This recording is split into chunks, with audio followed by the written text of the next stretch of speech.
मुल्क के वसीतर मुफाद में जो एक बहुत बड़ी डेवलपमेंट हुई है, हम उससे आगाज़ कर लेते हैं। सबको अंदाज़ा था कि दुनिया जो मल्टीपोलर होने जा रही है उसमें चाइना का क्या किरदार होगा। टैरिफ वॉर की वजह से डोनाल्ड ट्रंप जिस तरह चीन की तरफ सबको चीन के कैंप में धकेल रहे हैं, वो SCO कॉन्फ्रेंस में हमने देख लिया, आपने उसके ऊपर अपना एनालिसिस भी दे दिया। कतर पे जो अटैक किया इजराइल ने, उसके बाद अरब ममालिक में जो तशवीश थी, एंजाइटी थी, वो भी सबके सामने थी। लेकिन सबको लगा कि जो दोहा में एक समिट होने जा रहा है अरब इस्लामिक, उसका कोई रिजल्ट निकलेगा। उसमें जो भी इलामिया सामने आया, लोगों ने उस पर तशवीश का इजहार किया कि मुस्लिम ममालिक कुछ नहीं कर सकते, क्या इस्लामिक ब्लॉक बनेगा।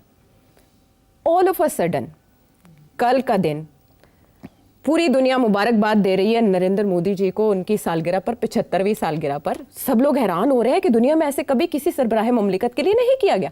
और उसी शाम एक ऐसी जौहरी तब्दीली होती है कि सभी अंगिश्त बदंदा हैं, अभी उर्दू का लफ्ज़ है मैं स्पिन कर रही हूँ।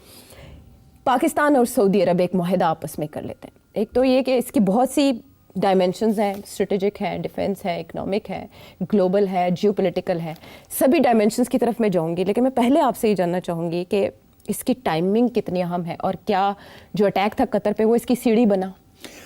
ठीक है, Aahista Aahista step by step चलते हैं। हाँ। ये पहला सवाल बड़ा रेलेवेंट है कि क्या इसके पीछे क्या है, क्यों ये टाइमिंग क्या है।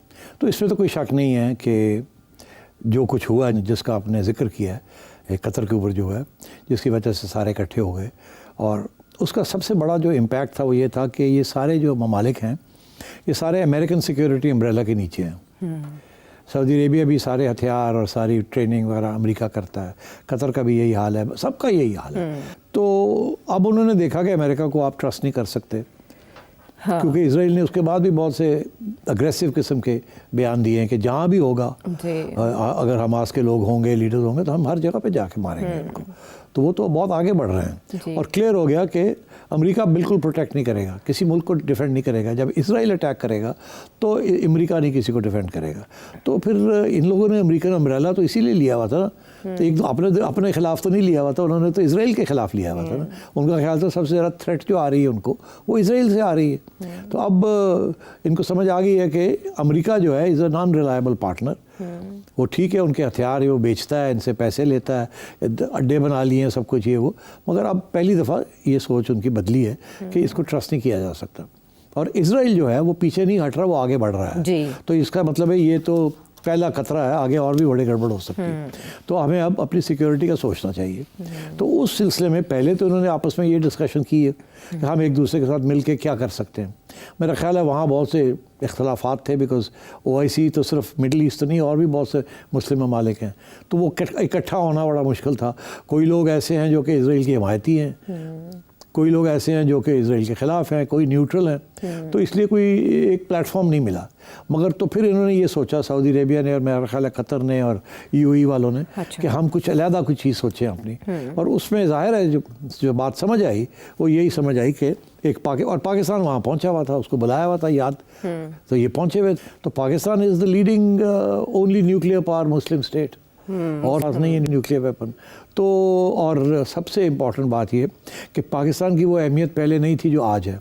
क्या हुआ, पहले क्यों नहीं थी? अब ये नज़र ये आया कि ओहो, ये तो बड़े लड़ाकू हैं, ये तो बड़ी ज़बरदस्त लड़ाई करते हैं, इन्होंने इंडिया की पिटाई कर दी, कमाल ही हो गया, ये तो हमने सोचा ही नहीं था। दुनिया सडनली इज वोकन अप कि यार ये पाकिस्तानी फौज, पाकिस्तानी कौम इतने नर लोग ने, इतने लड़ते ने और ठीक ठाक लड़ते ने और उड़ा के रख देते ने। मतलब है कि आफ्टर इसराइल अब तो लोग कहते हैं इजरायली आर्मी क्या है, पाकिस्तानी आर्मी जी। तो आपकी फ़ौज ने आपको कहाँ पहुँचा दिया है लोगों की नज़रों में, आपके मुल्क की इज्जत और आपकी बेसिक स्ट्रेंथ।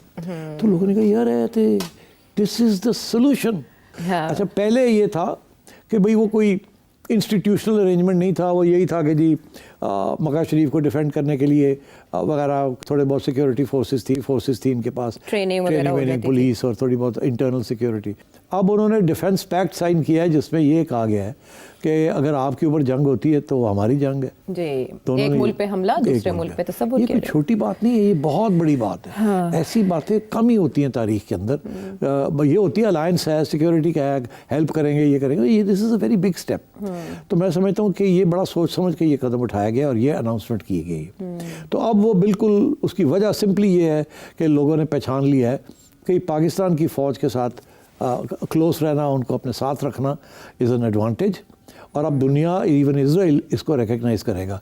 अब हमारे अगर पाकिस्तान की फ़ौज हमारे साथ है और हमारी हिफाजत में साथ खड़ी होगी तो फिर कोई हमारे ऊपर हमला नहीं करेगा, बिकॉज देन हम तो खैर जो हैं हथियारवार हैं, हमें लड़ना वड़ना तो ख़ास नहीं आता, और ये जो हैं ये तो लड़ भी सकते हैं, हथियार भी हैं इनके पास और ठीक ठाक है, टैका भी है। और आखिरी बात ये कि इज़राइल की जो डिफेंस स्ट्रेटजी है ये उसको बहुत बड़ा धक्का लगा है, और मैं अभी इसको फारग कर देता हूँ। वो ये धक्का ये लगाया कि इज़राइल की डिफेंस स्ट्रेटजी के अंदर Israel is the only power in the middle east. उन्होंने न्यूक्लियर बम क्यों बनाया हुआ है? उन्होंने न्यूक्लियर बम बनाया हुआ है इसलिए कि अगर खुदा न ख्वास्ता उनकी तरफ से कि अगर उनको कोई मिटाने आए, अगर कोई जंग ऐसी होती है इजिप्ट के साथ जैसे पहले हुई या पहले की और जो जंगें हुई हैं वहाँ, कि अगर वो मिटने जाते हैं तो फिर वो इस न्यूक्लियर वेपन इस्तेमाल करेंगे और न्यूक्लियर वेपन इस्तेमाल करके अपने आप को बचाएंगे, खा दूसरे को मारते मारते खुद भी डिस्ट्रॉय हो जाएं। इसका उन्होंने जो हवाला दिया है वो उसको कहते हैं सैमसन ऑप्शन। ये एक अमेरिकन जर्नलिस्ट है, उनका नाम है सीमोर हर्श। उन्होंने पूरी किताब लिख दी है on Samson option. Samson option क्या है? जिन लोगों ने बाइबल नहीं पढ़ी उनको पता होना चाहिए कि उसके अंदर एक हवाला है कि एक वक्त ऐसा आया कि सैमसन जो कि वन ऑफ देयर प्रॉफिट्स, वो दुश्मनों के ख़िलाफ़ एक टेंपल के अंदर थे और वहाँ उनके दुश्मन थे। तो उन्होंने सोचा कि मैं दुश्मन को डिस्ट्रॉय करता हूँ मगर ये टेंपल को मैं गिरा देता हूँ, और टेंपल को मैं गिराऊंगा तो मैं मर जाऊँगा खुद, मगर दुश्मन सारा ख़त्म हो जाएगा। तो उन्होंने वो ऑप्शन इस्तेमाल किया कि टेंपल को गिरा दिया। तो इज़राइल ने अपने न्यूक्लियर ऑप्शन को कहा है सैमसन ऑप्शन।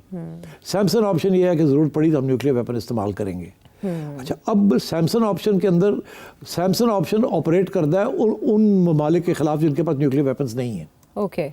इसीलिए मिडल ईस्ट के अंदर किसी को न्यूक्लियर वेपन रखने की इजाज़त नहीं दी, ना इज़राइल ने ना अमेरिका ने।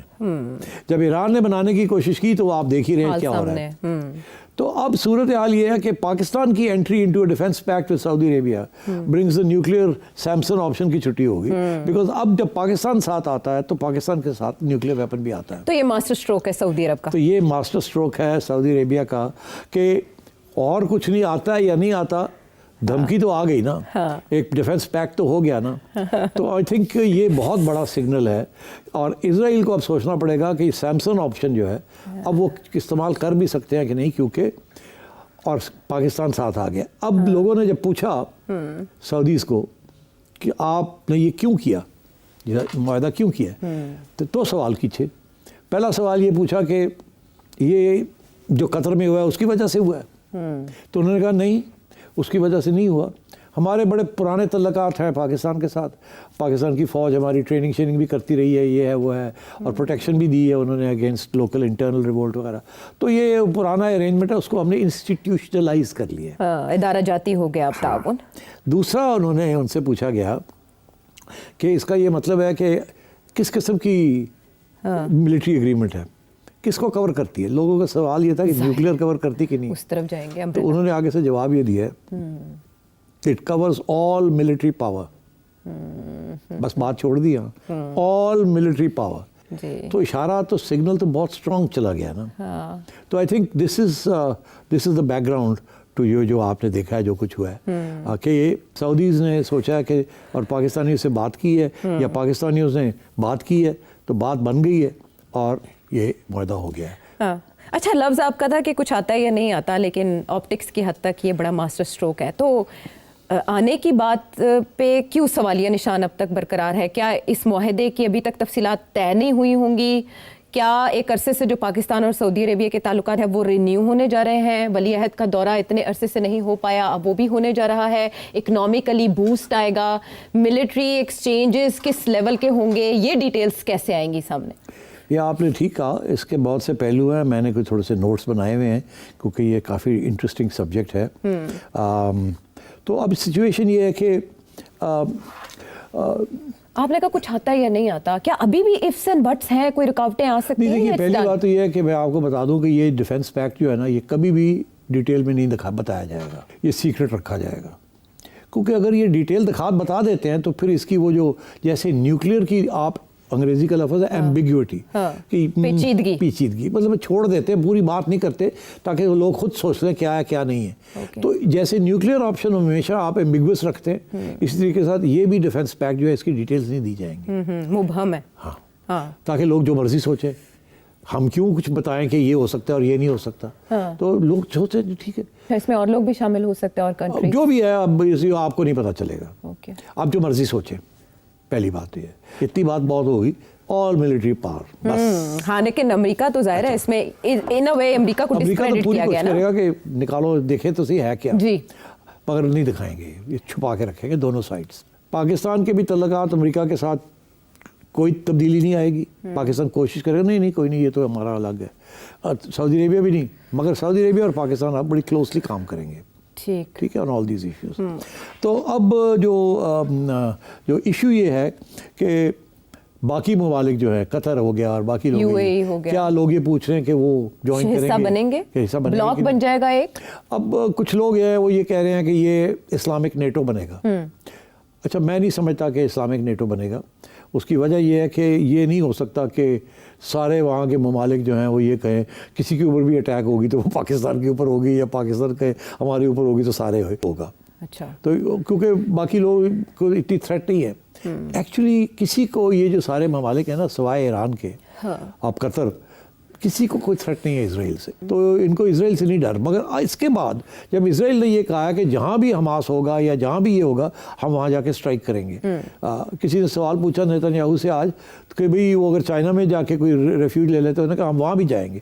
तो वो इस किस्म की बातें कर रहा है। तो इसलिए मेरा ख्याल है ये एक पैगाम दिया है उसको कि अगर तुम इस किस्म की हरकत करोगे तो फिर ये काउंटर भी हो सकता है। और आई थिंक पाकिस्तान की इसलिए इम्पोर्टेंस आ गई बिकॉज पाकिस्तान ने जो इंडिया के साथ किया है, अभी लोग तो इमेजिन नहीं कर सकते थे कि India 5 times military might, 10 times economy, 100 times the economy, और वो उससे इंडिया को जाके लम्हा पाता है। तो इसलिए पाकिस्तान का तो स्टेचर बहुत बढ़ गया है militarily, it is not seen as a major force. और आपके आर्मी चीफ जो हैं जाहिर है उनका स्टेचर तो बहुत बढ़ गया है। वो जा रहे हैं वाशिंगटन। हाँ जी, वो जा रहे हैं। और मोहसिन नकवी साहब भी पहुंच रहे हैं वाशिंगटन। अच्छा। और वहाँ सब उनको भी बताने जा रहे हैं कि हमारा पाकिस्तान और यूएस का जो इक्वेशन है उसके ये इसका कोई असर नहीं होगा उसके ऊपर, this is separate and that should not be affected. और अमेरिका जो है वो देखेगा ये हो क्या रहा है और उधर इसराइल अमेरिका के ऊपर प्रेशर डालेगा कि पता करो ये क्या है क्या नहीं है। और वो भी टेस्ट करने की कोशिश करेगा कि ये किस किस्म का मुआहदा है, क्या कर सकते हैं क्या नहीं कर सकते। तो सारी ये इसकी वजह से रिस्क प्रोफाइल जो है, इंस्टेबिलिटी की risk profile instead of stability, एक तरफ तो स्टेबिलिटी आएगी कि इजराइल थोड़ा पीछे हटेगा कि यार ये, दूसरी तरफ ये है कि ये रिस्क इन्वॉल्व है, लोग टेस्ट ना करना शुरू कर दें। इसराइल इंडिया गए ऐसे टेस्ट करते हैं कि पाकिस्तान के साथ सऊदी खड़ा होगा, अब सिंदूर को आगे बढ़ाते हैं तो पाकिस्तान के साथ सऊदी खड़ा होगा कि नहीं खड़ा होगा। एक तरफ ये रिस्क प्रोफाइल है, वैसे ये मुश्किल है। अच्छा, तो उधर वो इसराइल जो है वो देखेगा कि अगर हम इधर पंगा लेते हैं तो पाकिस्तान क्या करेगा, किस किस्म की इमदाद देगा, और पाकिस्तान के पीछे चाइना है। सो ये इस किस्म के बहुत से इश्यूज अब खड़े हो जाएंगे, इसीलिए इसके डिटेल नहीं दिखाए जाएंगे, किसी को बताए जाएंगे। सिर्फ इतना काफ़ी है कि war on one is considered a war on the other. यहाँ से आगे ज़्यादा बात नहीं बढ़ेगी कि, मगर ये ज़रूर है जब डिटेल पूछे जाएंगे कुछ ना कुछ तो बताएंगे। तो सऊदी यही कहेगा कि जी वो हमारी ट्रेनिंग करेंगे, वो ये करेंगे वो करेंगे, पहले भी करते थे अब इंस्टीट्यूशनलाइज हो जाएगी, ये हो जाएगा। मगर जो स्मॉल प्रिंट है किस किस्म की इमदाद करनी है इन दी इवेंट ऑफ कॉन्फ्लिक्ट, वो आपको नहीं बताया जाएगा। राइट, सरप्राइज रखा जाएगा। तो अमेरिकन गारंटीज का क्या होगा उस मिडिल ईस्ट में, उन पे क्या असर पड़ेगा इसका? अमेरिकन गारंटीज को तो अब अहमियत ही नहीं रही ना। अब तो सारे शक करते हैं कि इनकी जो गारंटी थी हमें तो इसराइल के खिलाफ चाहिए थी ना। सऊदी अरेबिया ये कह सकता है कि हमें ईरान के खिलाफ चाहिए थी। और तो उनके लड़ाई झगड़ा किसी के साथ है ही नहीं। एक यमन के साथ है और एक जी ईरान के साथ है। तो और यमन में अमेरिका हेल्प कर रहा था और ईरान में अमेरिका कर रहा था। तो वो अब इसकी वजह से अब they will not trust America, तो इसलिए अब वो पाकिस्तान आ जाएगा। जब पाकिस्तान आता है तो इसमें काफ़ी इंटरेस्टिंग डेवलपमेंट हो सकती है। एक ये कि पाकिस्तान के भी तो बड़े तल्लुकात है ईरान के साथ जी, और पाकिस्तान ये नहीं चाहेगा कि वो अगर ईरान और सऊदी अरेबिया की कॉन्फ्लिक्ट होती है तो वो सऊदी अरेबिया की साइड ले। इसका ये मतलब है कि Pakistan can play a mediation role अमन के लिए, for the unity of the Muslim उम्मा, शिया सुन्नी कॉन्फ्लिक्ट जो है उसको कम करने के लिए, तो पाकिस्तान बड़ा प्रोडक्टिव रोल भी अदा कर सकता है। चाइना ने वैसे इससे पहले ये रोल प्ले किया ईरान और सऊदी अरब के अब मगर वो मुसलमान मुल्क नहीं था ना, तो दिस इज वो शिया सुन्नी इशू जो है वो पाकिस्तान कर सकता है उसको। तो मेरा ख्याल है उस in terms of Saudi Arabia and Iran this will be a stabilising force, and in terms of Saudi Arabia and Israel, अब इसराइल को 10 दफ़ा सोचना पड़ेगा ना कि सऊदीज़ के साथ भी आंखें निकालनी है कि नहीं निकालनी। और फाइनली ये जो डिफेंस पैक्ट है, दिस विल अमेरिका को तो पैगाम चला गया ना अब कि यू कांट बी ट्रस्टेड। तो ये है दिस इज, तो अब अमेरिका को भी अगर इन्होंने अपने वो बेसिस रखने हैं तो इनको भी इसराइल के बारे में थोड़ी सी न्यूट्रलिटी शो करनी पड़ेगी, नहीं तो ये बिल्कुल टिल्ट ओवर हो जाएगा। वो अमेरिका को कहेंगे जाओ निकलो, आज ये बात हो रही है, कल को ये कह सकते हैं अपने बेसिस उठाओ यहाँ से। अच्छा, फौरी तौर पर इंडिया भी तो कंसर्न शो करेगा सऊदी अरब के साथ के। इंडिया के लिए तो बड़ा प्रॉब्लम बन गया ना, इंडिया के अंदर इस वक्त जो तबसरे हो रहे हैं वो तो ये हम देखेंगे, हम सोचेंगे, हम ये देख रहे हैं, स्टडी कर रहे हैं क्या हो रहा है क्या नहीं हो रहा। सबसे बड़ा इशू तो ये है ना आयशा कि ऑपरेशन सिंदूर का क्या होगा। अब क्या होगा, तेरा क्या होगा, अब तेरा क्या होगा कि तेरा क्या होगा कालिया। तो अब इंडिया जो है वो कह रहा है कि अभी सिंदूर तो चल रहा है। अब इंडिया अगर पाकिस्तान पे अटैक करता है तो under this Saudi Arabia will have to help Pakistan, obviously जो लिखा है उसमें। अच्छा, तो बड़ा क्लियर है। मगर सऊदी अरेबिया की तो बड़ी इन्वेस्टमेंट्स हैं इंडिया, लाइक क्लोज, वो कहते हैं, इंडिया कहता है हमारी इकोनॉमिक स्ट्रेटेजिक अलायंस है जी, बिलियंस ऑफ रुपीस, डॉलर्स का बिलियंस। तो how will India Saudi relations क्या बनेगा? तो इंडिया को भी देखना पड़ेगा ना कि अगर सऊदी अरेबिया जो को अगर इंडिया पाकिस्तान को अटैक करता है और सऊदी बात नहीं मानता कि आप मत करें ये काम, तो Saudi will pull out their investments, फिर क्या होगा? तो मतलब है इंडिया को भी अब सोचना पड़ेगा, because India also needs investments. वो जिस तरीके से अपनी ग्रोथ प्रोजेक्शंस कर रहा है, तो this will have enormous implications. सबको बैठ के सोचना पड़ेगा कि क्या करना है क्या करने का। इस माहदे में सऊदी अरब के लिए क्या है वो तो हमने डिस्कस किया, पाकिस्तान के लिए क्या है? एक अरसे से पीटीआई तनकीद का निशाना बना रही थी सिस्टम को, SIFC के ऊपर तनकीद की जा रही थी कि कोई इन्वेस्टमेंट्स नहीं आ रही, वली अहद का अभी तक विजिट नहीं हो सका। इस सिस्टम की ये सिफारती कार्ड की कामयाबी क्या शो करती है, क्या मैसेज है? ये तो पहला ही जब अनाउंसमेंट है ना 2 बिलियन की, ये पहले तो अनाउंसमेंट्स MOUs होते थे ना, इस तरह तो स्ट्रेट फॉरवर्ड इन्वेस्टमेंट ने कहा जी 2 बिलियन दे रहे हैं ऐसे। अब वो डिटेल नहीं मिली मगर वो देंगे अब आपको, वेदर इन वन फॉर्म और अनदर। अब सऊदी अरेबिया के इंटरेस्ट में है आपको स्ट्रॉन्ग करना, हाँ, और जब आपको स्ट्रॉन्ग करते हैं तो basically they are strengthening this regime. Okay, this तो आप जल्दी देख रहे हैं फिर विजिट्स जो आई आज थिंक तक नहीं हुए? I think Salman will come, MBS जो है वो अब दौरा करेंगे पाकिस्तान का, जो कि उन्होंने पहले नहीं किया इसलिए बिकॉज वो नाराज़ थे इमरान खान से। आपको याद होगा कि नाराज़गी उनकी पाकिस्तान से इमरान खान के ज़रिए 2 दफ़ा हुई है।